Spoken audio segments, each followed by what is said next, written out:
નમસ્કાર વિદ્યાર્થી મિત્રો, તમારું હાર્દિક સ્વાગત છે સમર્પણ એજ્યુકેશન હબની નીટ ઓનલાઈન બાયોલોજી બેચમાં. હું પન્ના પટેલ છેલ્લા 6 વર્ષથી નીટ, સીબીએસઈ અને જીએસઈબીના વિદ્યાર્થીઓને બાયોલોજી ભણાવું છું. વિદ્યાર્થી મિત્રો, આપણો આ જે બેચ છે એ બેચની જો ખાસિયતોની વાત કરું તો આ બેચનું લક્ષ્ય માત્ર સિલેબસ પૂરું કરવાનું નથી, પરંતુ દરેક વિદ્યાર્થીને સંપૂર્ણ નીટ એક્ઝામ ઓરિએન્ટેડ પ્રિપરેશન કરાવવાનું છે કે જેથી કરીને તમે નીટ એક્ઝામમાં શ્રેષ્ઠ સ્કોર મેળવી શકો છો. તમારો ક્લાસ 11નો પાયો એટલે કે ફાઉન્ડેશન જે છે એ પર મજબૂત બને, જેથી કરીને તમારા માટે ક્લાસ 12 અને નીટ જે છે એને ક્રેક કરવાનું સરળ થઈ શકે. વિદ્યાર્થી મિત્રો, આપણો આ જે બેચ છે કે જે બેચમાં આપણે શું કરવાના છે એની વાત કરું તો આપણો આ જે બેચ છે કે જે બેચમાં આપણે એનસીઈઆરટીના દરેક ટોપિકને ડિટેલમાં જોવાના છે, એનસીઈઆરટીની દરેક લાઇન કવર કરવાના છે અને બીજું એમસીક્યુ પ્રેક્ટિસ પણ કરવાના છે, પીવાયક્યુ સોલ્વ પણ કરવાના છે. અને સૌથી મહત્ત્વની વાત જો હું કરું આપણો આ જે બેચ છે તો એમાં જે દરેક લેક્ચર જે છે એ દરેક લેક્ચરના રેકોર્ડેડ લેક્ચર અને પીડીએફ નોટ પણ તમને મળવાની છે. તો વિદ્યાર્થી મિત્રો, એના માટે તમારે શું કરવાનું છે તો એના માટે તમારે આ જે વિડીયો છે એ વિડીયોમાં નીચે ડિસ્ક્રિપ્શન બોક્સમાં એક લિંક આપેલી છે, એ લિંક પર જવાનું છે. એ લિંક પર તમે જશો અને તમે ક્લિક કરશો એટલે તમને સમર્પણ એજ્યુકેશન હબની એપ જોવા મળશે, જેને તમારે ઇન્સ્ટોલ કરવાની છે. ઇન્સ્ટોલ થઈ ગયા બાદ તમારે તમારો મોબાઈલ નંબર એન્ટર કરવાનો છે, તમારા પર ઓટીપી આવશે એ પણ એન્ટર કરવાનો છે. પછી તમારે અકાઉન્ટ રજિસ્ટર કરાવવાનું છે, જેમાં તમારે થોડી ડિટેલ ફિલ કરવાની છે, જેમાં તમારે તમારું નેમ એન્ટર કરવાનું છે, મોબાઈલ નંબર એન્ટર કરવાનો છે, ઈમેલ એડ્રેસ એન્ટર કરવાનું છે અને તમારે સ્ટેટ સિલેક્ટ કરવાનું છે. આટલું થઈ ગયા બાદ તમારે રજિસ્ટર બટન પર ક્લિક કરવાનું છે. આટલું તમે કરશો તો તમને આ રીતનું એક પેજ જોવા મળશે, જેમાં તમારે કેટેગરી સિલેક્ટ કરવાની છે. અત્યારે આપણે ક્લાસ 11નું સાયન્સમાં છે તો તમારે સ્ટાન્ડર્ડ 11 સાયન્સ જે છે એ સિલેક્ટ કરવાનું છે અને સેવ બટન પર ક્લિક કરવાનું છે. આટલું તમે કરશો તો તમને આ રીતનું પેજ જોવા મળશે, જ્યાં તમને જોવા મળશે વાયટી ફ્રી કોર્સ. આપણો આ જે કોર્સ છે કે જે તમને ફ્રીમાં મળવાનો છે તો એના પર તમારે ક્લિક કરવાનું છે, એટલે તમને આ રીતનું પેજ જોવા મળશે, જેમાં આવશે નીટ બાયોલોજી સિરીઝ, જેમાં તમને આપણા જેટલા પણ લેક્ચર થવાના છે એ બધા જ લેક્ચરના રેકોર્ડેડ લેક્ચર અને પીડીએફ નોટ મળી રહેશે. તો વિદ્યાર્થી મિત્રો, ફટાફટ આજે જ એનરોલ કરી લો અને ચાલો હવે આપણો આ જે બેચ છે આપણે આજે આપણી એક ડૉક્ટર બનવાની જે નવી જર્ની છે તમારી, તે નવી જર્નીની શરૂઆત કરીએ છીએ. શાની સાથે તો આપણું પહેલું ચેપ્ટર છે સજીવ વિશ્વ. વિદ્યાર્થી મિત્રો, આપણે જો ક્લાસ 11નું બાયોલોજીની વાત કરીએ તો બાયોલોજી સબ્જેક્ટ એટલે શું થશે કે એવી જીવ વિજ્ઞાનની શાખા છે, એવી એક શાખા છે વિજ્ઞાનની કે જેમાં જીવન સ્વરૂપોનો અભ્યાસ કરવામાં આવે છે, જેને આપણે કહીએ છીએ જીવ વિજ્ઞાન. તો આપણું આ જે જીવ વિજ્ઞાન જે આપણે શીખવાના છે તો એનો જે પહેલો યુનિટ છે જેનું નામ છે સજીવ વિશ્વમાં વિવિધતા. એ સજીવ વિશ્વમાં વિવિધતા જે છે એ ચેપ્ટરમાં એ જે યુનિટ છે એકમમાં આપણે 4 ચેપ્ટર શીખીશું. કયા કયા 4 ચેપ્ટર શીખીશું? તો એમાં આપણે શીખીશું સજીવ વિશ્વ, સજીવ શું છે એ શીખીશું. પછી આપણે બીજું ચેપ્ટર શીખવાના છે જૈવિક વર્ગીકરણ.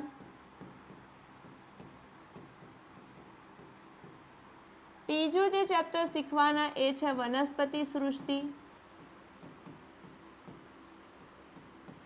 અને પાંચમું ચેપ્ટર શીખવાના છે પ્રાણી સૃષ્ટિ. તો આપણે જે સજીવ વિશ્વમાં વિવિધતા જે યુનિટ છે જેની અંદર આપણે 4 ચેપ્ટર શીખવાના છે. હવે આપણે સજીવ વિશ્વમાં વિવિધતા આપણે જ્યારે બાયોલોજીની શરૂઆત કરી રહ્યા હોય અને આપણા એક જે સાયન્ટિસ્ટ છે જેનું નામ છે અર્ન્સ્ટ મેયર, એમને નહીં યાદ કરીએ તો એ આપણું ખોટી વસ્તુ કહેવાય. તો આ વૈજ્ઞાનિક છે, સાયન્ટિસ્ટ છે જેનું નામ છે અર્ન્સ્ટ મેયર. એનો જે જન્મ છે એ 5 જુલાઈ 1904માં થયો હતો. એમનો દેશ જર્મની છે. એનું મૃત્યુ 2004માં, એટલે ટોટલ વાત કરું તો 100 વર્ષ જેવું જીવ્યા હતા. એમની જે 80 વર્ષની જે કારકિર્દી હતી, જેમાં એમણે ઘણું બધું સંશોધન કર્યું હતું, તેમના મુખ્ય યોગદાનની જો હું વાત કરું તો આ જે વૈજ્ઞાનિક છે એ શું છે? ઉડવિકાસીય જીવશાસ્ત્રી છે. કોણ છે? ઉડવિકાસીય જીવશાસ્ત્રી છે.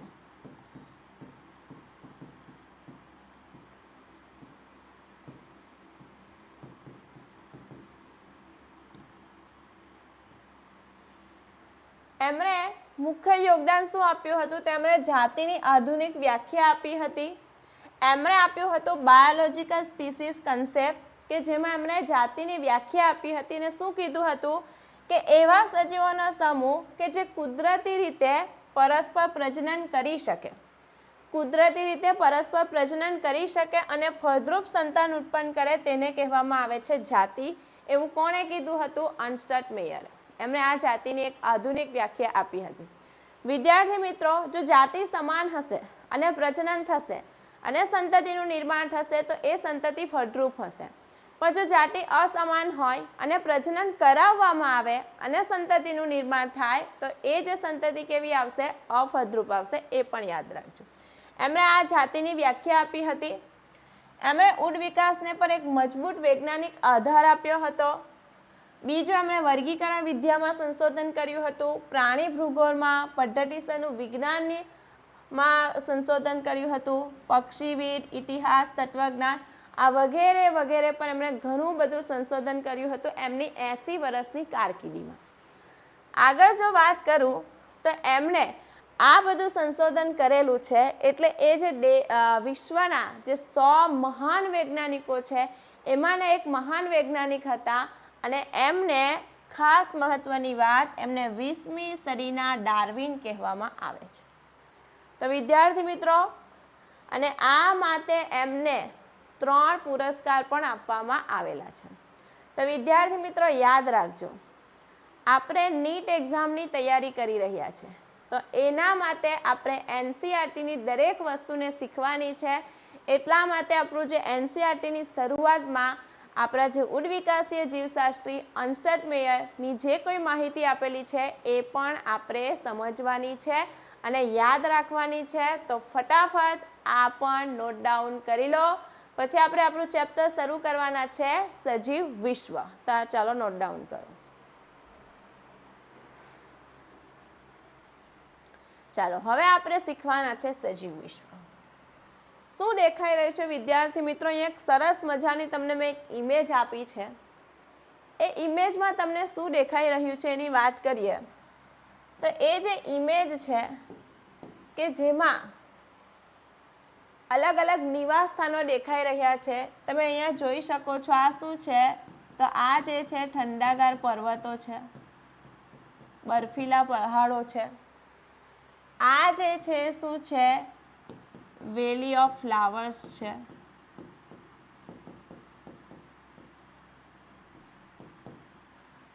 પછી અહીંયા જે છે એ શું છે? તો આ જે છે મીઠા પાણીના જળાશયો છે.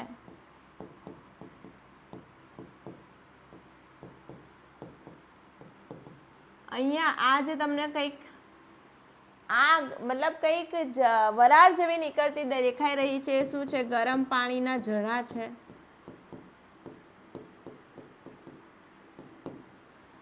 પછી તમે જોવો છો તો અહીંયા આ રીતે એક જંગલ પણ તમને દેખાઈ રહ્યું છે. પછી આ એક વૃક્ષ છે અને એ વૃક્ષ પર પર્ણ નથી, બરાબર? તો આ જે છે પાનખર જંગલોનું વૃક્ષ છે. પછી તમને અહીંયા એક મહાસાગર દેખાઈ રહ્યો છે. પછી બીજું શું દેખાઈ રહ્યું છે? તો તમે અહીંયા એક ઘોડોને આ રીતે દોડતો જોઈ રહ્યા છો. તો શું છે? ઝડપવાન દોડતો ઘોડો. ઝડપવાન દોડતો ઘોડો છે.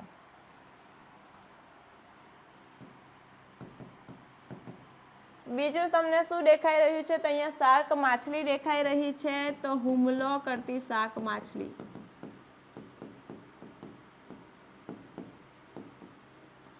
અને અહીંયા તમને બહુ બધા પક્ષી છે કે એક જગ્યાથી બીજી જગ્યાએ જતા દેખાઈ રહ્યા છે. તો આ પક્ષીઓ છે શું છે? સ્થળાંતરિત થતા પક્ષીઓ.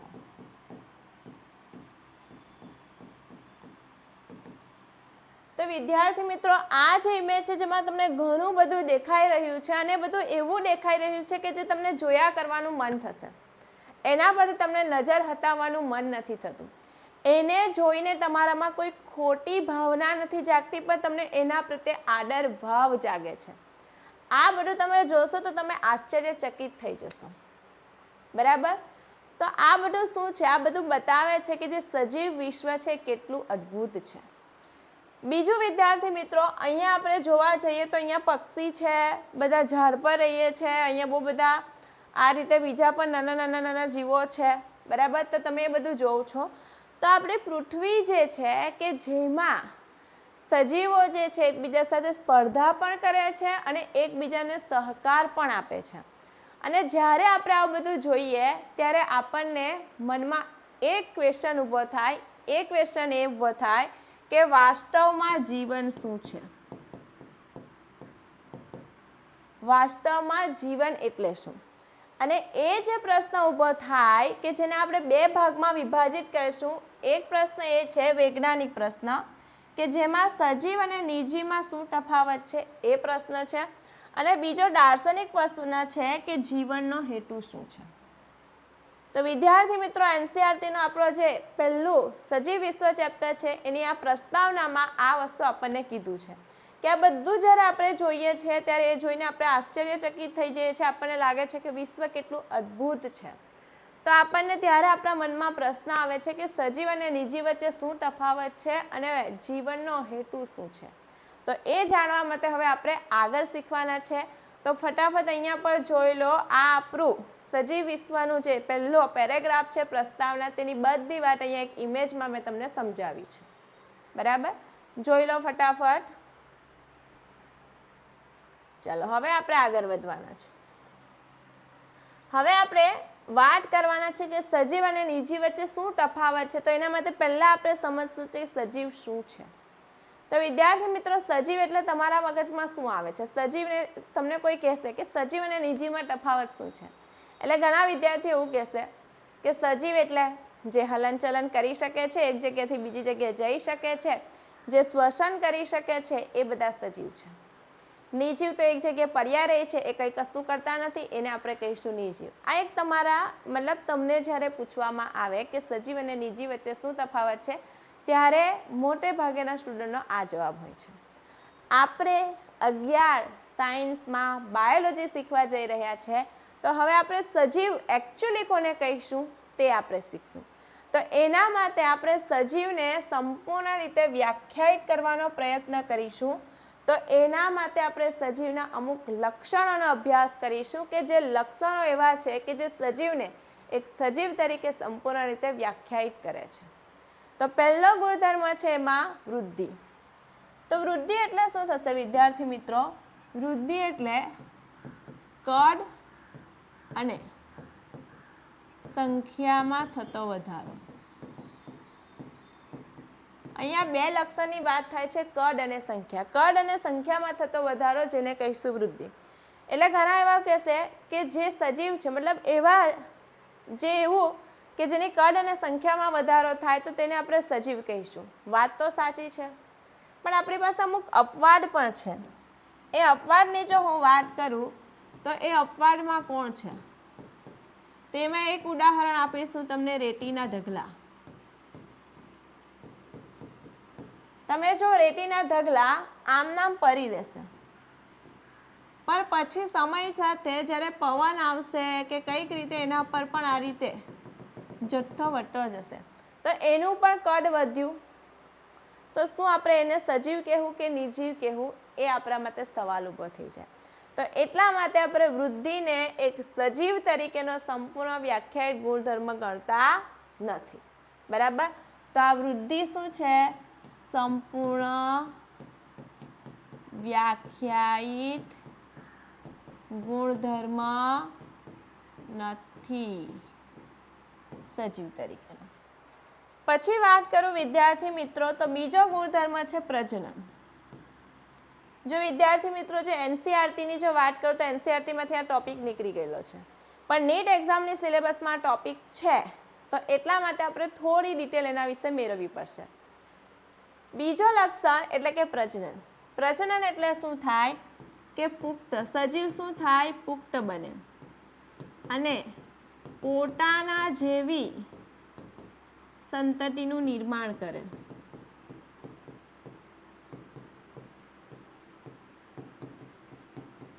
જેને આપણે કહીશું સજીવ. પર વિદ્યાર્થી મિત્રો એમાં પણ આપણી પાસે અપવાદ છે. શું અપવાદ છે?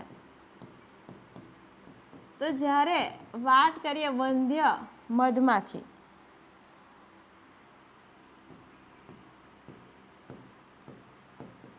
કે છે તો એ સજીવ પણ એ સંતતિનું નિર્માણ કરી શકતી નથી. કોઈ ફળદ્રુપ યુગલો છે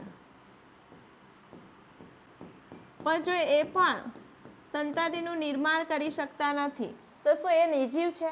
એ તો છે સજીવ પણ એ સંતતિનું નિર્માણ નથી કરી શકતા. બીજું ખચ્ચર. તો આવા જે છે અમુક સજીવો કે જે સજીવ છે પણ પ્રજનન કરીને સંતતિનું નિર્માણ નથી કરી શકતા, તો આપણે એ નહીં કહી શકીએ કે જે પ્રજનન કરીને સંતતિનું નિર્માણ કરે છે કે જેને આપણે સજીવ કહીશું એ આપણે કહી શકતા નથી. એટલે પ્રજનન પર એ સજીવને એક સંપૂર્ણ વ્યાખ્યાયિત ગુણધર્મ નથી. તો અહીંયા એ પણ હું લખી દઈશ, અહીંયા જ લખી દઈશ. આ પણ સંપૂર્ણ વ્યાખ્યાયિત ગુણધર્મ નથી. ચાલો હવે આપણે બીજું લક્ષણની વાત કરવાના છે, એ છે પર્યાવરણ પ્રત્યેની સભાનતા. પહેલા સભાનતાની. પર્યાવરણમાં શું થઈ રહ્યું છે એનો જેને અનુભવ થાય છે જેને આપણે કહીશું સજીવ. અને ઉત્તેજના પ્રતિક્રિયા એટલે કે તેને કોઈ સ્પર્શ થશે, કોઈ ગરમ વસ્તુ પર હાથ પડશે કે એના પર કોઈ બરફ મૂકશે અને એ જે કોઈ પ્રતિક્રિયા આપશે તે જેને કહીશું સજીવ. નિર્જીવ આ વસ્તુ કરતા નથી. પણ વિદ્યાર્થી મિત્રો જો આપણે જોવા જઈએ તો આપણી પાસે એક ઉદાહરણ છે અપવાદ, કે કોમામાં પડેલી વ્યક્તિ છે. એ વ્યક્તિ કોઈ હલનચલન નથી કરતી. એને તમે કંઈ કરશો તો પણ એ કોઈ પ્રતિક્રિયા આપશે નહીં, પણ એના શરીરના જે અંગો છે એ ચાલે છે. તો શું એ નિર્જીવ છે? શું એ સજીવ નથી? તો ત્યાં પણ એક અપવાદ આવે છે. તો અહીંયા આપણે પર્યાવરણ પ્રત્યેની સભાનતા અને ઉત્તેજના છે એ પણ સજીવનો સંપૂર્ણ વ્યાખ્યાયિત ગુણધર્મ તો છે, પણ એ બધા કેસમાં સાચું નથી. બરાબર. ચયાપચય. ચયાપચયની જો વાત કરું તો ચયાપચય એટલે શું થતું કે શરીરમાં થતી બધી જ જૈવ રાસાયણિક પ્રક્રિયાનો સરવાળો એટલે ચયાપચય. શું થશે? એટલે ચયાપચય. ચયાપચયની અંદર બે પ્રક્રિયા થાય છે, ચય અને અપચય. એનાબોલિઝમ અને કેટાબોલિઝમ. એનાબોલિઝમ એટલે શું થશે કે આ રીતે બે ઘટક જોડાય અને ત્રીજો ઘટક બન્યું જેને કહીશું ચય, અને આ જ ઘટક ફરીથી તૂટે એને કહીશું અપચય. તો જે સજીવ છે કે એ સજીવની અંદર જ આ બધી ચયાપચયિક પ્રક્રિયાઓ થશે, નિર્જીવમાં થતી નથી. તો એટલા માટે આપણે ચયાપચયને સજીવનો એક સંપૂર્ણ વ્યાખ્યાયિત ગુણધર્મ ગણી શકીએ છીએ. તો આ શું છે? આ સંપૂર્ણ વ્યાખ્યાયિત ગુણધર્મ છે. બરાબર. પર્યાવરણની સભાનતા એ પણ છે, પણ એમાં આપણી પાસે અમુક અપવાદ આવી ગયેલું છે કે જેના કારણે એને પણ માનવું કે ના માનવું એ સવાલ છે. આગળ જોઈએ તો સ્વયંજનન પામવાની ક્ષમતા. સ્વયંજનન પામવાની ક્ષમતા એટલે શું થાય કે જેની અંદર શું થાય? ડીએનએ બેવડાય. એ ડીએનએ બેવરાય જે માત્ર ને માત્ર સજીવમાં જ થશે, બાકી નિર્જીવમાં થતું નથી. બીજું સ્વઆયોજન. સ્વઆયોજન એટલે શું થશે કે કોષો છે એ કોષો ભેગા મળીને પેશી બનાવે, પેશી ભેગા મળીને અંગો બનાવે, અંગો ભેગા મળીને અંગતંત્ર બનાવે અને પછી આખો સજીવ બને. તો આવું સ્વ આયોજન માત્ર ને માત્ર સજીવમાં જોવા મળશે, નિર્જીવમાં જોવા મળતું નથી. પરસ્પર ક્રિયા. સજીવો જેવા છે કે જે એકબીજા સાથે પરસ્પર ક્રિયા કરશે, સહકાર માટે બી કરશે અને ઘણીવાર સ્પર્ધા માટે પણ કરશે. તો અહીંયા જો હું વાત કરું કે આ 3 તે સિવાય કોણ છે? ચયાપચય. આ 4 એવા છે કે આ 4 ગુણધર્મ, એ 4 ગુણધર્મ શું છે કે સજીવને સંપૂર્ણ રીતે વ્યાખ્યાયિત કરે છે.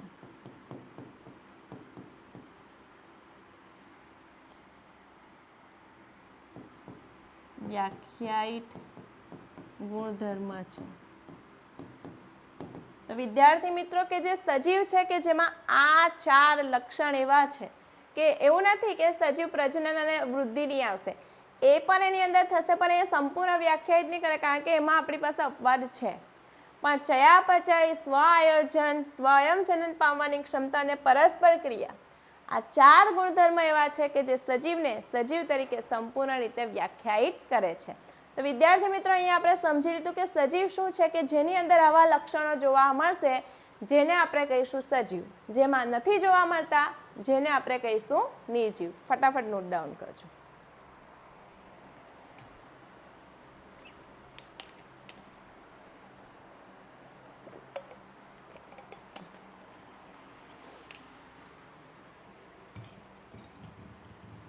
ચલો હવે આપણે આગળ વધવાના છે. તો હવે આપણે શીખવાના છે સજીવ વિશ્વમાં વિવિધતા, બરાબર. તો એમાં આપણે શીખવાના છે જૈવ વિવિધતા. શું શીખવાના છે? જૈવ વિવિધતા. શું છે જૈવ વિવિધતા? વિદ્યાર્થી મિત્રો અહીંયા તમને એક ઇમેજ દેખાઈ રહેલી છે, જેમાં તમને શું દેખાઈ રહ્યું છે? તો ઇમેજમાં તમે જોઈ શકો છો કે અહીંયા બહુ બધા ઝાડો છે, અલગ અલગ અહીંયા પણ દેખાય છે, અહીંયા પણ દેખાય છે. તો સમજો પહેલાં તો આ એક પૃથ્વી છે. એ પૃથ્વી પર શું છે? ઘણા બધા ઝાડો છે, ઘણા બધા પક્ષીઓ છે, ઘણા બધા પ્રાણીઓ છે, ઘણા બધા કીટકો છે, ઘણા બધા સૂક્ષ્મ જીવો છે. તો એક પૃથ્વી છે કે જેના ઉપર તમે શું જોઈ રહ્યા છો? અહીંયા ઘણા બધા અલગ અલગ પ્રકારના પ્રાણીઓ છે, બધા અલગ અલગ ઝાડ દેખાઈ રહ્યા છે. એક મોટું ઝાડ છે, અહીંયા નીચે ઝાડ છે, આ બાજુ પણ બધા ઝાડ દેખાઈ રહ્યા છે, બધા પક્ષીઓ દેખાઈ રહ્યા છે, અલગ અલગ નિવાસ સ્થાનો પણ દેખાઈ રહ્યા છે, પછી કીટકો દેખાઈ રહ્યા છે, પછી એવા પણ છે સૂક્ષ્મજીવો જેને આપણે નરી આંખે નથી જોઈ શકતા, એવા પણ ઘણા બધા છે. તો વિદ્યાર્થી મિત્રો જ્યારે તમે તમારી આજુબાજુ અવલોકન કરશો, કોઈ તમે એક સોસાયટી લઈ લો કે સોસાયટીમાં પણ તમે નિરીક્ષણ કરશો તો બધાના ઘરે કુંડા હોય, તો એ કુંડામાં પણ અલગ અલગ પ્રકારના છોડ છે. તમે આજુબાજુ જોશો તો કીટકો પણ ઘણા બધા પ્રકારના છે, પક્ષીઓ પણ ઘણા બધા પ્રકારના છે, સૂક્ષ્મ જીવજંતુ પણ ઘણા બધા પ્રકારના છે. તો વિદ્યાર્થી મિત્રો જૈવ વિવિધતા એટલે શું થશે કે જે પૃથ્વી છે એ પૃથ્વી પર આવા ઘણા બધા પ્રકારના જે સજીવો છે અને એની જે સંખ્યા છે જેને આપણે કહીશું જૈવ વિવિધતા, બરાબર. જૈવ વિવિધતા એટલે શું થશે? 1 મિનિટ આપણે એને પણ લખતા જઈએ.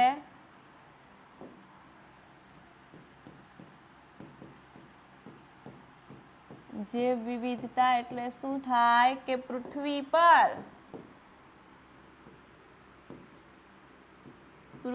પર રહેલા વિવિધ પ્રકારના સજીવો અને તેની સંખ્યા, જેને આપણે કહીશું જૈવ વિવિધતા. તેને આપણે શું કહીશું? જૈવ વિવિધતા. આગળ જો વાત કરું કે તમે કોઈક નાનો એરિયા લઈ લો, તમે આટલો નાનો એરિયો લીધો, તેમાં પણ તમને ઘણી સંખ્યામાં અલગ અલગ પ્રકારના બધા પ્રાણીઓ, પક્ષીઓ, વનસ્પતિ, જીવજંતુ જોવા મળશે. પછી તમે એરિયાને વધારશો, તમે એનો વિસ્તાર વધારશો, તેમ તેમ શું થશે? જે વિવિધતામાં પણ શું થશે? વધારો થશે. તો અહીંયા શું થાય? વિસ્તાર વધારે તેમ શું થાય? જે વિવિધતામાં વધારો થાય. અત્યારે આપણે યાદ રાખશું, આપણે ક્લાસ 12માં પણ જે વિવિધતા શીખવાના છે ત્યારે આપણે થોડું અલગ જોવાના છે. પણ તમે જેમ વિસ્તાર વધારશો તેમ તેમ એનું અવલોકન કરતા જશો તેમ તેમ તમને જે વિવિધતા વધારે જોવા મળશે.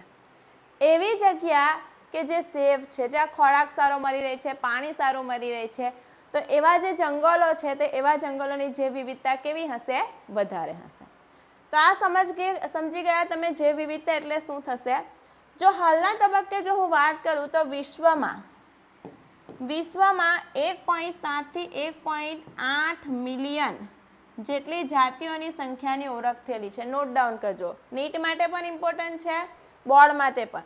1.7 થી 1.8 મિલિયન જેટલી જાતિની ઓળખ થયેલી છે અને એનું વર્ણન થયેલું છે. તો એના સંદર્ભે પૃથ્વી પર રહેલા સજીવોની સંખ્યા અને પ્રકારો, જેને આપણે શું કહીશું? જૈવ વિવિધતા. બરાબર? તો અહીંયા તમે સમજી લો કે જૈવ વિવિધતા એટલે શું થશે? હાલના તબક્કે કેટલી જાતિ સંકળાયેલી છે? આ વસ્તુ વેરી ઇમ્પોર્ટન્ટ છે. ફટાફટ નોટ ડાઉન કરો.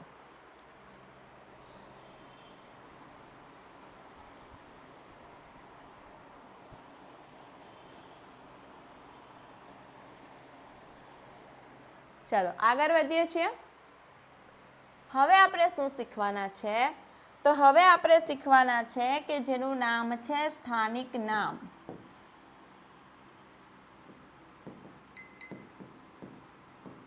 સ્થાનિક નામ. તો વિદ્યાર્થી મિત્રો, સ્થાનિક નામ એટલે શું થશે?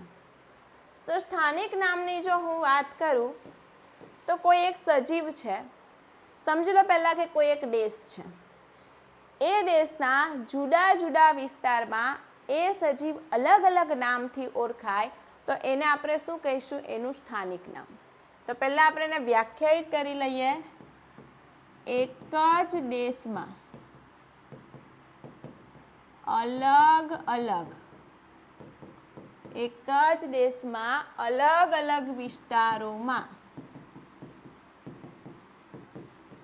એક જ સજીવ અલગ અલગ નામથી ઓળખાય, અલગ અલગ નામથી ઓળખાય, જેને આપણે એનું શું કહીશું? સ્થાનિક નામ. એક ઉદાહરણથી સમજીએ તો વાત હું કરીશ કેરીની. ગુજરાતીમાં આપણે શું કહીશું? એને કેરી. ઇંગ્લિશમાં આપણે એને શું કહેવાના છે? તો ઇંગ્લિશમાં આપણે એને કહીશું મેંગો. હિન્દીમાં આપણે એને શું કહીશું? હિન્દીમાં આપણે એને કહીશું આમ. તો અહીંયા સજીવ કોણ છે? સજીવ કોણ છે? આંબાનું ફળ કેરી. આંબાનું ફળ એટલે કેરી. આંબાનું ફળ છે. પણ આપણે એક જ ભારત દેશ છે. ગુજરાતમાં અલગ કહે છે, મહારાષ્ટ્રમાં અલગ કહે છે, પછી તમે કેરાલા બાજુ જશો તો ત્યાં કઈ અલગ કહેશે, તમિળમાં કઈ અલગ કહેશે. તો અહીંયા આપણે ગુજરાતીમાં એને કેરી કીધું, ઇંગ્લિશમાં મેંગો કીધું, તો એ શું થશે? એનું સ્થાનિક નામ થશે. હવે આનાથી શું થાય વિદ્યાર્થી મિત્રો? કે એનાથી વૈજ્ઞાનિકો જ્યારે કોઈ સજીવની વાત કરશે ને તો ત્યારે એના પર ડિસ્કશન કરવું મુશ્કેલ થઈ જશે, એનો અભ્યાસ કરવો મુશ્કેલ થઈ જશે. એનાથી ઘણી બધી ગૂંચવણો ઊભી થશે. તો હવે એનું સોલ્યુશન શું? બરાબર, આનાથી પ્રોબ્લેમ શું થાય એ પણ આપણે લખશું. સમસ્યા શું છે? તો એની સમસ્યાની જો વાત કરું તો એનાથી વૈજ્ઞાનિક ધોરણે અભ્યાસ કરવું મુશ્કેલ થાય, વાતચીતમાં મુશ્કેલી આવે. બીજું શું થશે તો ગૂંચવણ ઊભી થાય.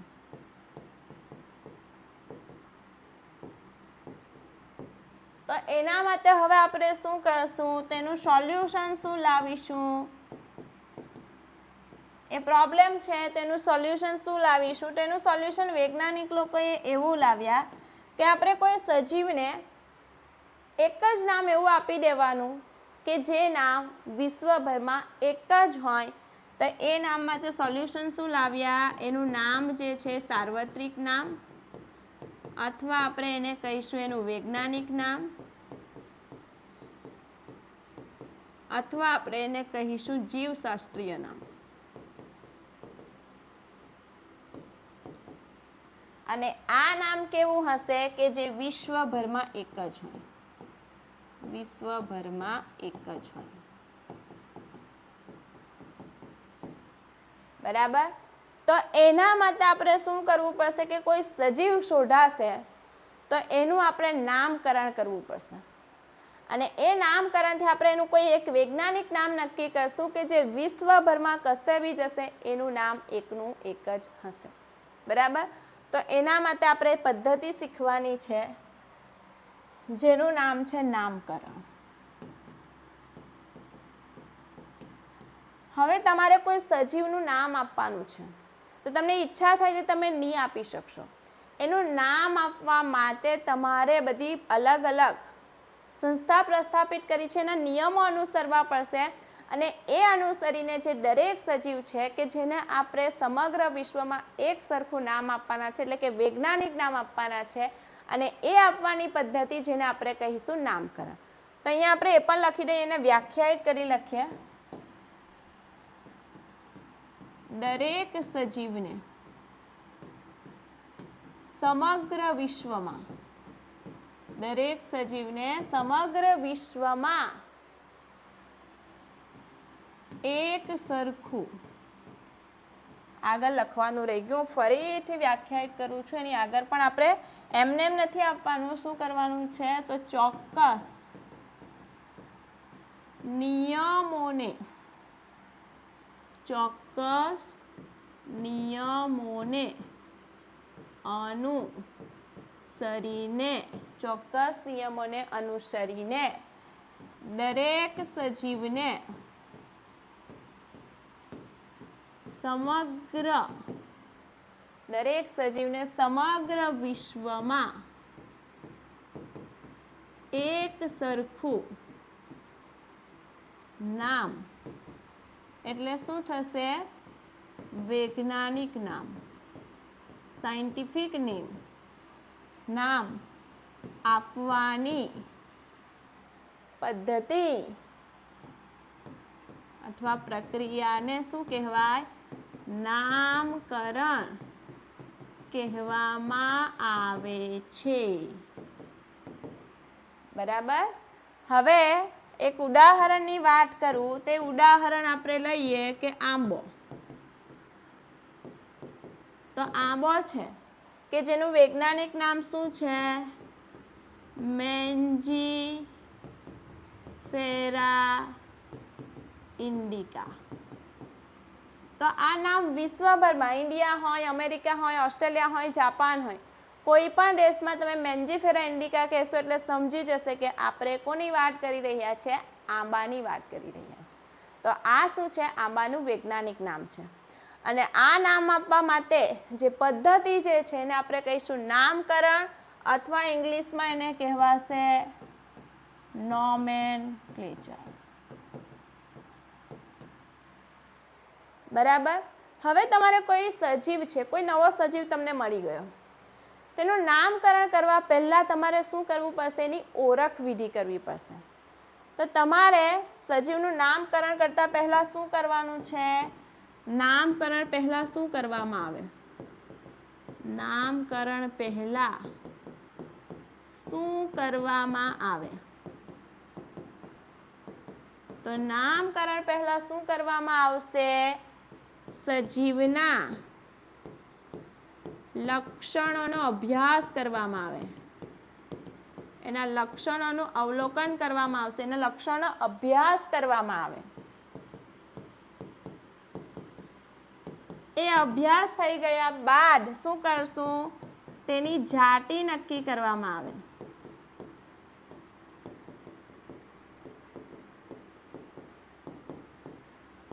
અને આ જે છે કે જે સજીવને સાચી ઓળખ આપવાની પ્રક્રિયા, જેને આપણે કહીશું એનું આઈડેન્ટિફિકેશન અથવા ઓળખ વિધિ. ઇંગ્લિશમાં શું કહેવાશે? આઈડેન્ટિફિકેશન. હજુ પણ હું સરળ રીતે વ્યાખ્યાયિત કરું તો સજીવને તેના લક્ષણોના આધારે સાચી ઓળખ આપવાની પ્રક્રિયા એટલે શું થશે? ઓળખ વિધિ. તો નામકરણ કરવા પહેલા આપણે શું કરવું પડશે? એની સાચી ઓળખ કરીશું અને પછી આપણે એનું શું કરવાના છે? નામકરણ. ફટાફટ આ નોટ ડાઉન કરી લો.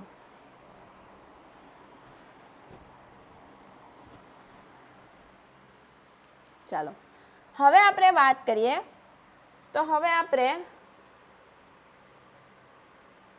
નામકરણ કરવાનું છે. 1 મિનિટ. ઓકે, ચલો એનસીઈઆરટીની લાઈન પર આપણે કવર કરતા જ જવાના છે. તો જો અગાઉ દર્શાવ્યા પ્રમાણે વિશ્વમાં લાખો વનસ્પતિ અને પ્રાણીઓ છે. વિસ્તારમાં રહેલી વનસ્પતિ અને પ્રાણીઓને આપણે સ્થાનિક નામથી ઓળખીએ છીએ. અને સ્થાનિક નામ એટલે શું થાય કે એક જ દેશમાં પણ જુદા જુદા સ્થળે અલગ અલગ હોય છે. સજીવો કે જેના વિશે આપણે વાતચીત કરી રહ્યા છીએ, ઉલ્લેખ કરવા સર્જાતી મુશ્કેલી અને તેને આપણે કોઈ માર્ગ ન મળતો હોય અથવા એકબીજા સાથે વાર્તાલાપ ન થતો હોય, બરાબર, આપણને મુશ્કેલી આવશે, આપણને ગૂંચવણ ઊભી થશે. કોઈ મહારાષ્ટ્રનો વ્યક્તિ ગુજરાતમાં આવીને આમ કહેશે તો આપણે એને સમજી નહીં શકશું. એ બધી ગૂંચવણો ઊભી થાય તો એના માટે શું થાય? તો સજીવ ચોક્કસ સજીવ વિશે સચોટ વર્ણન કરવું હોય તો જેના વિશે સૌ કોઈ જાણકારી મેળવે તે માટે દરેક સજીવને એક સાર્વત્રિક ચોક્કસ નામ હોવું જોઈએ.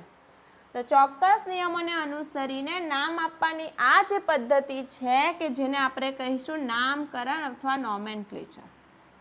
અને નામકરણ ત્યારે શક્ય બને કે જ્યારે એનું સચોટ વર્ણન કરેલું હોય, આપણને ખબર હોય કે નામ સાથે કયો સજીવ. જો નામકરણ કરેલું હશે ને તો આપણને ખબર પડી જશે કે આ સજીવનું નામ છે, આની સાથે સંકળાયેલો છે. તો એના માટે પહેલાં આપણે એનું શું કરવી પડશે? એની ઓળખ વિધિ કરવી પડશે. હવે કોઈ સજીવની ઓળખ વિધિ પણ થઈ ગઈ, એનું નામકરણ કરવાનું છે. તો આપણે નામકરણ કેવી રીતે કરશું? તો એના માટે વૈજ્ઞાનિકોએ શું કર્યું? બધી અલગ અલગ સંસ્થાઓ પ્રસ્થાપિત કરી કે જે અલગ અલગ સજીવ ઓળખાશે તેનું નામકરણ કઈ રીતે કરવાનું છે. તો એ સંસ્થાઓના જે અમુક નિયમો છે એ નિયમો વાંચવાના છે, એનું પાલન કરવાનું છે અને પછી આપણે એને નામ આપવાનું છે. એક ઉદાહરણ તરીકે હું વાત કરું કે કોઈ વનસ્પતિ આપણને મળી છે. તે વનસ્પતિ જે છે એ વનસ્પતિનું હવે આપણે નામકરણ કરવાના છે. તો એના માટે કઈ સંસ્થા છે? તો એના માટે સંસ્થા જે છે એ છે ICBN. ICBN એટલે શું થશે? તો ICBN એટલે થશે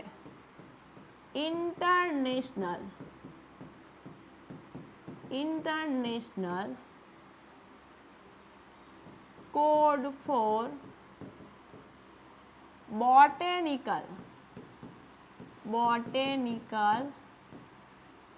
નોમેનક્લેચર.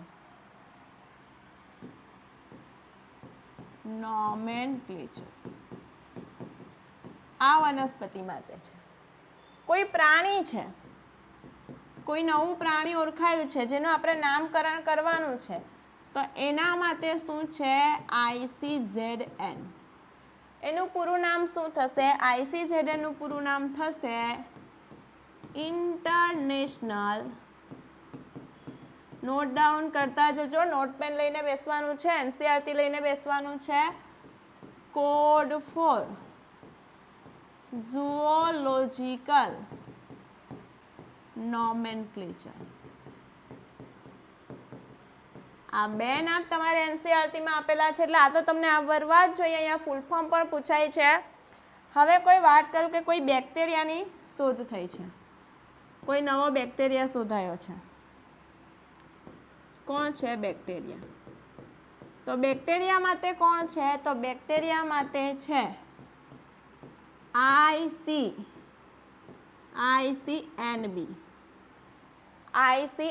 જો અહીંયા ધ્યાન આપજો, ICBN અહીંયા છે ICNB. એનું પૂરું નામ શું થશે? એનું પૂરું નામ થશે international code of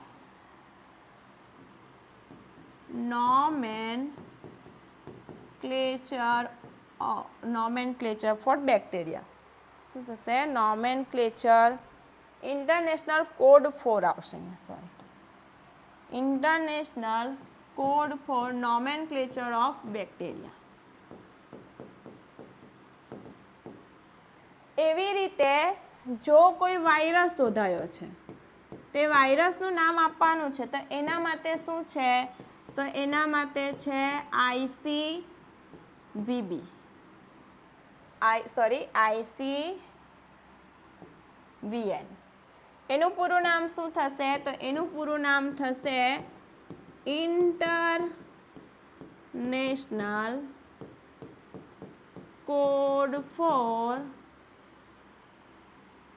international code four viral nomenclature.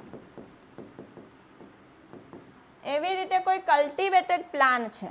કોણ છે? Cultivated plant. કલ્ટિવેટેડ પ્લાન્ટ છે. તો એ કલ્ટિવેટેડ પ્લાન્ટ માટે શું છે? તો એના માટે છે ICNP. એટલે શું થશે? એનું પૂરું નામ થશે ઇન્ટરનેશનલ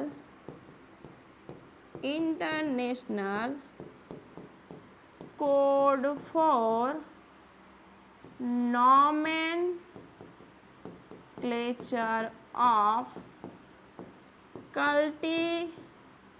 કલ્ટિવેટેડ પ્લાન્ટ.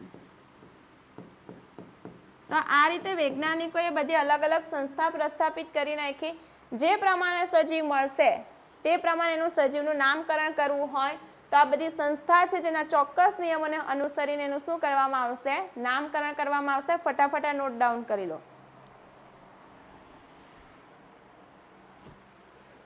ચાલો હવે આપણે એનસીઈઆરટીની લાઈન પર જોતા રહેવાનું છે. એનસીઈઆરટીને ભૂલવાની નથી.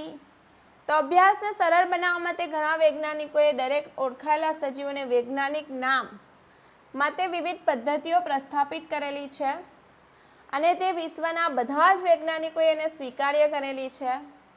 વનસ્પતિ માટે વૈજ્ઞાનિક નામ આપવું છે તો international code four botanical nomenclature. Highlight કરો, વેરી ઇમ્પોર્ટન્ટ છે. એમાં જે સિદ્ધાંતો છે એને અનુસરીને અને એના માપદંડને અનુસરીને એ વનસ્પતિનું વૈજ્ઞાનિક નામ આપવામાં આવશે. એવી રીતે પ્રાણી માટે જો છે તો એ છે international code four zoological nomenclature. તો આ બે તો તમારે ખાસ યાદ રાખવાનું છે. અને આ નામ એવું આપવામાં આવશે, આ બધી સંસ્થાના નિયમોને અનુસરીને જે નામ એવું હશે કે જે વિશ્વના બધા જ વૈજ્ઞાનિકોને સ્વીકાર્ય હશે અને વૈશ્વિક સ્તરે એ નામ કેવું હશે? એક જ હશે, જે નામ વિશ્વમાં કોઈ પણ સજીવ માટે પછી વપરાશે નહીં. એ સજીવનું નામ એક જ હશે આખા વિશ્વભરમાં. એટલે અહીંયા આપણે લખીએ તો વૈજ્ઞાનિક નામ એટલે શું થાય? વૈજ્ઞાનિક નામ એટલે શું થાય? એક જ સજીવ જેનું એક જ વૈજ્ઞાનિક નામ વિશ્વભરમાં. બરાબર. આ રીતે શોર્ટમાં પણ તમે એને યાદ રાખી શકો છો. ફટાફટ નોટ ડાઉન કરી લો.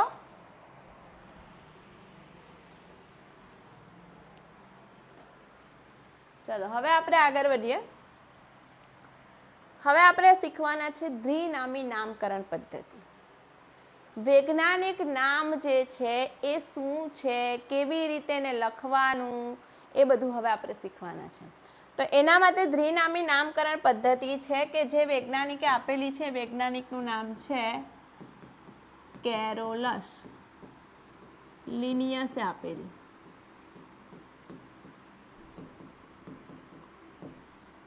કોણે આપેલી છે? કેરોલસ લિનિયસે. દ્વિ એટલે શું થશે? આ દ્વિ એટલે થાય બે, અને નામ એટલે કેટલા ઘટકો. એ જે જીવશાસ્ત્રીય નામ છે કે જેમાં બે ઘટકો છે ને નામકરણ એટલે નામ આપશે. બરાબર. તો હવે અહીંયા જ મેં એક નામ આપેલું છે મેન્જીફેરા ઇન્ડિકા. આ કોનું વૈજ્ઞાનિક નામ છે? આંબાનું. આંબાનું વૈજ્ઞાનિક નામ શું છે? મેન્જીફેરા ઇન્ડિકા.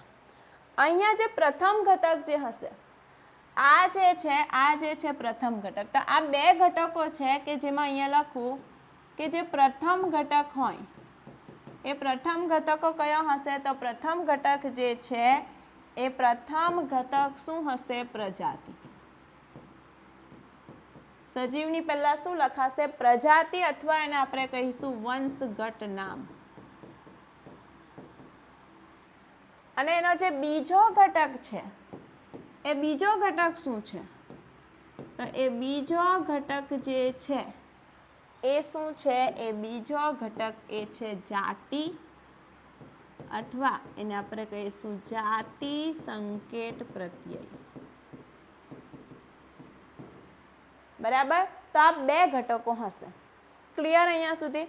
અહીંયા મેન્જીફેરા ઇન્ડિકામાં આ મેન્જીફેરા જે છે એ શું છે? એ છે પ્રજાતિ, અને ઇન્ડિકા જે છે એ શું છે? જાતિ.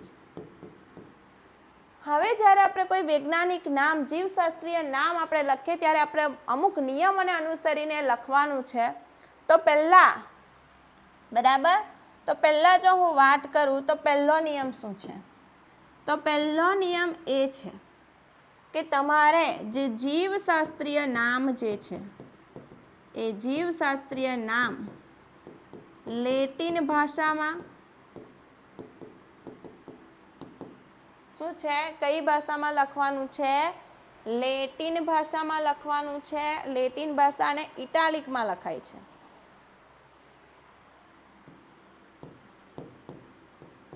ઇટાલિકમાં લખાય. કેમ આપણે લેટિન ભાષા વાપરી? કેમ આપણે ઇટાલિક ભાષામાં લખવાનું, ઇટાલિકમાં લખવાનું વિચાર્યું? તો વિદ્યાર્થી મિત્રો, પહેલા વૈજ્ઞાનિકો લેટિન ભાષાને આંતરરાષ્ટ્રીય ભાષા માનતા હતા. બરાબર. હું અહીંયા લખું છું એનું કારણ. લેટિન ભાષા જે છે એને વૈજ્ઞાનિકો આંતરરાષ્ટ્રીય ભાષા માનતા હતા, અને અત્યારે એ ભાષા જે છે એ ડેડ લેંગ્વેજ છે, એટલે કે મૃત ભાષા છે. એટલે એમાં કોઈ નવા શબ્દો ઉમેરાવાના નથી, એનો અર્થ બદલાવાનો નથી. એટલે જો કોઈ આપણે સજીવનું વૈજ્ઞાનિક નામ લેટિનમાં લખશું, લેટિન ભાષાઓ એના માટે ઉપયોગ કરીશું, તો એ જે છે એની સ્થિરતા સારી રહેશે, અને એ આપણને એનો ઉદ્ભવ બતાવશે કે એ લેટિનમાંથી ઉદ્ભવેલું છે. ઇટાલિકમાં કેમ લખાય છે? તો અત્યારે આપણે અંગ્રેજી મૂળાક્ષરનો ઉપયોગ કરીએ, તો એ નામને એક અલગ ઓળખ આપવા માટે આપણે એને ઇટાલિકમાં લખશું. તો પહેલો નિયમ આ છે કે આપણે જીવશાસ્ત્રીય નામ લેટિન ભાષા અને ઇટાલિકમાં લખાય છે. કેમ લખાય છે તે મેં તમને અહીંયા કહી દીધું. લેટિન ભાષા છે, મૃત ભાષા છે, તો એનાથી શું રહેશે? સ્થિરતા. બરાબર. અને ઇટાલિક તો આપણને એ મતલબ અલગ ઓળખાણ આપશે. પહેલો નિયમ, આ પહેલો નિયમ. બીજો નિયમ શું છે? બીજો નિયમ શું છે? તો એનો જે પ્રથમ અક્ષર જે છે એ હંમેશા, તમે જ્યારે નામ લખો ત્યારે પ્રથમ શબ્દ શું આવવો જોઈએ? પ્રજાતિ, અને પછી જાતિ. તો બીજો નામ જીવશાસ્ત્રીય નામમાં શું આવશે? પ્રથમ શબ્દ. પ્રથમ શબ્દ શું હોવો જોઈએ? પ્રજાતિ, અને પછી બીજો શબ્દ શું હોવો જોઈએ? જાતિ. આ પણ યાદ રાખવાનું છે. આ બીજો નિયમ. ત્રીજો નિયમ શું છે? કે જ્યારે તમે જીવશાસ્ત્રીય નામ લખો છો લખો છો તમે એને હસ્તલિખિત લખો છો. શું લખો છો? હસ્તલિખિત. તમે જાતે લખો છો. તો જો એ હસ્તલિખિત હોય તો એ નામ નીચે શું કરવાનું? નામ નીચે આડી લીટી કરવાની. શું કરવાનું? આડી લીટી. અહીંયા મેં જે નામ લખેલું છે તો અહીંયા હું આ રીતે આડી લીટી કરીશ. બરાબર. અને જો તમારે એને છાપવાનું છે તો એ છપાય શામાં? તો એ છપાશે ઇટાલિકમાં. એટલે કે તમે એની પ્રિન્ટ કરો તો પ્રિન્ટ ઇટાલિકમાં કરવાની છે. તમે હસ્તલિખિત લખો છો તો એની નીચે આડી લાઈન લખવાની છે. અહીંયા પર મેં ભૂલ કરી છે. આ મારી ભૂલ કહેવાય કે મેં અહીંયા જીવશાસ્ત્રીય નામ લખેલું છે પણ અહીંયા મેં લીટી નથી પાડીને જો આ મેં આ રીતે લખતે, આ રીતે મેન્જીફેરા ઇન્ડિકા ઇન્ડિકા તો મારે આ રીતે લીટી કરવી પડે. જો હું ના કરું તો એ ખોટું છે, એ નિયમ વિરુદ્ધ છે. ચોથો નિયમ શું છે? તો તમે જ્યારે આ રીતે જીવશાસ્ત્રીય નામ લખો છો તો એમાં પ્રજાતિનો પ્રથમ મૂળાક્ષર, પ્રજાતિનો પ્રથમ મૂળાક્ષર શું આવશે? કેપિટલ. એટલે તમે અહીંયા જોઈ શકો છો આ પ્રથમ મૂળાક્ષર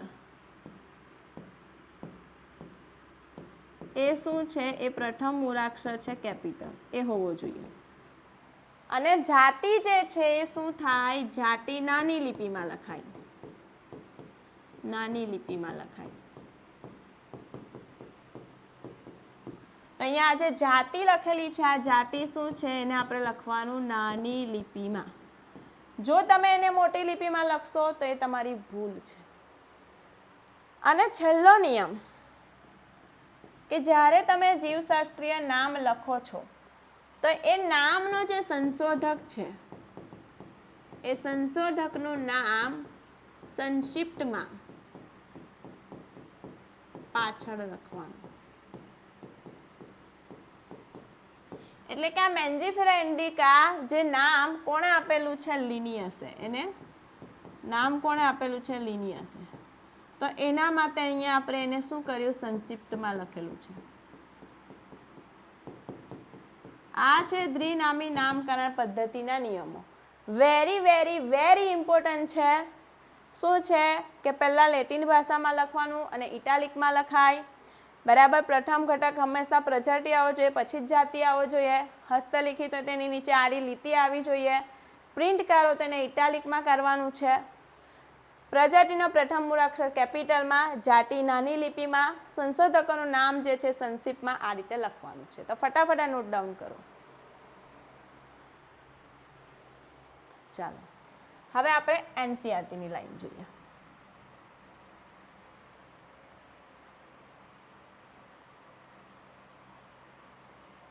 તો અહીંયા પણ આપણે નિયમો છે જે એનસીઈઆરટી બુકમાં છે. તો જો જીવશાસ્ત્રીય નામ સામાન્ય રીતે લેટિન ભાષામાં અને ઇટાલિકમાં લખાય છે. એ એનો ઉદ્ભવ પ્રમાણે લેટિનમાંથી ઉતરી આવેલા શબ્દો છે. જીવશાસ્ત્રીનો પ્રથમ શબ્દ પ્રજાતિ અને બીજો ઘટક જાતિનું સૂચન કરે છે. નામમાં બંને શબ્દો હસ્તલિખિત લખતા હોય તો શબ્દ નીચે આડી લીટી કરવામાં આવે છે. અને મૂળ ઉદ્ભવ લેટિન બતાવવા એને ઇટાલિકમાં એટલે એનું પ્રિન્ટ કરવાના છે, તેને ઇટાલિકમાં છાપવાનું છે. પ્રજાતિનો પ્રથમ મૂળાક્ષર મોટી લિપિ એટલે કેપિટલ લેટર. અને જે ચોક્કસ જાતિનું નામ છે નાની લિપિમાં લખાય. ચોક્કસ પ્રત્યય પછી જીવશાસ્ત્રીય નામના અંતમાં સંશોધકોનું નામ સંક્ષિપ્તમાં લખાય. અહીંયા મેન્જીફેરા ઇન્ડિકા દર્શાવે છે કે એનું સૌ પ્રથમ વર્ણન કોને કરેલું? લિનિયસ. તો એના માટે આપણે શું લખેલું છે? અહીંયા નામ છે લિનન. બરાબર. તો આ થયું દ્વિનામી નામકરણ પદ્ધતિ. ફટાફટ વિદ્યાર્થી મિત્રો અત્યારે આપણે રિવાઇઝ કરવાના છે કે આજે આપણે શું શું શીખ્યા.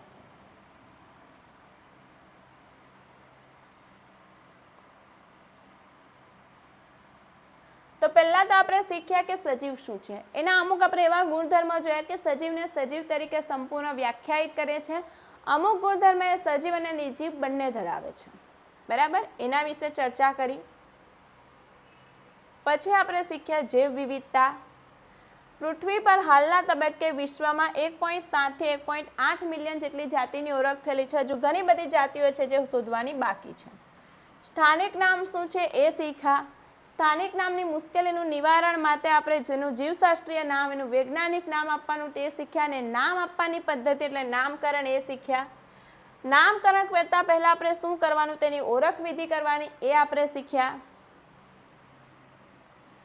એ શીખ્યા બાદ આપણે બધી અલગ અલગ સંસ્થાઓના પૂરા નામ જોયા કે જે નામને અનુસરીને આપણે જે તે સજીવનું વૈજ્ઞાનિક નામ આપવાના છે એ શીખ્યા. એના બાદ આપણે દ્વિનામી નામકરણ પદ્ધતિ શું છે, કયા વૈજ્ઞાનિકે આપેલી, જીવશાસ્ત્રીય નામ લખવા માટે કયા નિયમોને અનુસરવાના છે એ બધું શીખ્યા. તો વિદ્યાર્થી મિત્રો આજે આપણે આટલું રાખીએ છીએ. હવે આપણે થોડા આજે આપણે જે શીખ્યા એના MCQ અને ખાસ કરીને PYQ સોલ્વ કરવાના છે. તો અહીંયા તમને ફર્સ્ટ PYQ છે, ધ્યાન આપજો. નીટ 2019નો છે. નીચેનામાંથી કયું ICBNના નિયમોની વિરુદ્ધ છે? ICBN એટલે international code four botanical nomenclature. અત્યારે લખાવેલું છે, નામ એટલે પૂરું નથી લખ્યું. હસ્તલિખિત વૈજ્ઞાનિક નામ નીચે લીટી કરવી જોઈએ. આ વાત તો સાચી છે. પ્રત્યેક જાતિની પ્રજાતિ નામ અને જાતિ સંજ્ઞા હોવા જોઈએ. બરાબર છે. વૈજ્ઞાનિક નામો લેટિન ભાષામાં હોય છે અને ઇટાલિકમાં લખવા જોઈએ. એ બી બરાબર છે. પ્રજાતિ અને જાતિના નામો નાના અક્ષરે. પ્રજાતિનો પ્રથમ મૂળાક્ષર કેપિટલ હોવો જોઈએ. જાતિના લખવાની છે તો આ એના વિરુદ્ધ છે એટલે આપણો આ સાચો આન્સર આવશે. ચલો આગળ વધીએ. નામકરણ નીટ 2016નો સવાલ છે. નામકરણ અમુક સાર્વત્રિક નિયમોને આધીન છે. તો નીચેનામાંથી કયું નામકરણના નિયમોથી વિપરીત છે? નામો લેટિન ભાષામાં અમને તેમને તીચ્છા અક્ષરોમાં લખવામાં આવે છે. જ્યારે હાથથી લખવામાં આવે છે ત્યારે નામોને રેખાંકિત કરવા પડે છે. જૈવિક નામો કોઈ પણ ભાષામાં લખી શકાય ના. આપણે લેટિન ભાષામાં અને ઇટાલિકમાં લખાશે તો આ જે છે આ વિપરીત છે. જૈવિક નામમાં પ્રથમ શબ્દ પ્રજાતિ નામનું પ્રતિનિધિત્વ, બીજો જાતિ સંકેત છે. આ વાત પર સાચી છે. આન્સર સી આપણો અહીંયા સાચો આન્સર થશે. આગળ વધીએ. વૈજ્ઞાનિક નામકરણ પદ્ધતિના નિયમો અનુસાર નીચેનામાંથી કયો વિકલ્પ સાચી રીતે લખાયેલ છે તે વૈજ્ઞાનિક નામ શોધવાનું છે? Mangifera Indica linen, Mangifera Indica, Mangifera Indica linen. જોજો, મેન્જીફેરા ઇન્ડિકા લિનન. મેન્જીફેરા આ બરાબર છે, ઇન્ડિકા ખોટું છે. આ નાની લિપિમાં આવે એટલે આ નહીં આવશે. આ તો નાની લિપિમાં, આ તો નથી જવાનું. મેન્જીફેરા બરાબર છે, ઇન્ડિકા નાની લિપિમાં આ બરાબર છે, સી બરાબર છે. અહીંયા તમે જોવો તો મેન્જીફેરા ઇન્ડિકા પણ અહીંયા લિનન ખોટું છે. બરાબર, એટલે ઓપ્શન સી આપણો સાચો આન્સર થશે. તો આવા MCQમાં પૂછવાનું નથી. વેરી ઇમ્પોર્ટન્ટ PYQ જેને કહી શકાય. તમે અહીંયા યર જોઈ શકો, કેટલા બધા યરમાં MCQ પૂછાયેલો છે કે દ્વિનામી નામકરણ પદ્ધતિ કોણે પ્રસ્થાપિત કરેલી? ઊંઘમાંથી ઉઠાડે ને તો પણ આનો આન્સર આવવો જોઈએ. કોણ આવશે? Carolus Linnaeus. ચલો, વિશ્વમાં હાલના તબક્કે ખાલી જગ્યા જાતિઓ ઓળખાયેલી છે. કેટલી છે? 1.7 થી 1.8 મિલિયન છે. ઓપ્શન ડી આપણો કરેક્ટ આન્સર થઈ જશે. તો વિદ્યાર્થી મિત્રો, આપણું જે ચેપ્ટર છે સજીવ વિશ્વ, જેમાં આજે આપણે આટલું શીખવાના છે. આવતા લેક્ચરની અંદર આપણે વર્ગીકરણ શીખવાના છે. તો વિદ્યાર્થી મિત્રો, જો હજુ બી તમે એનરોલ ના કર્યું હોય તો ફટાફટ કરી લેજો, કારણ કે સજીવ વિશ્વ ચેપ્ટર જે છે એ આપણા બાયોલોજીનો પાયો છે. અને જો એ પાયો કાચો રહી જશે તો સમજો બાયોલોજી કાચું રહી શકે છે, જે આપણે નથી કરવાનું. તો એના માટે ફટાફટ એનરોલ કરી લેજો. એના માટેની લિંક તમને આ વિડીયોમાં નીચે ડિસ્ક્રિપ્શન બોક્સમાં આપેલી છે. ઓકે, તો ચાલો હવે આપણે નેક્સ્ટ લેક્ચરમાં મળીશું.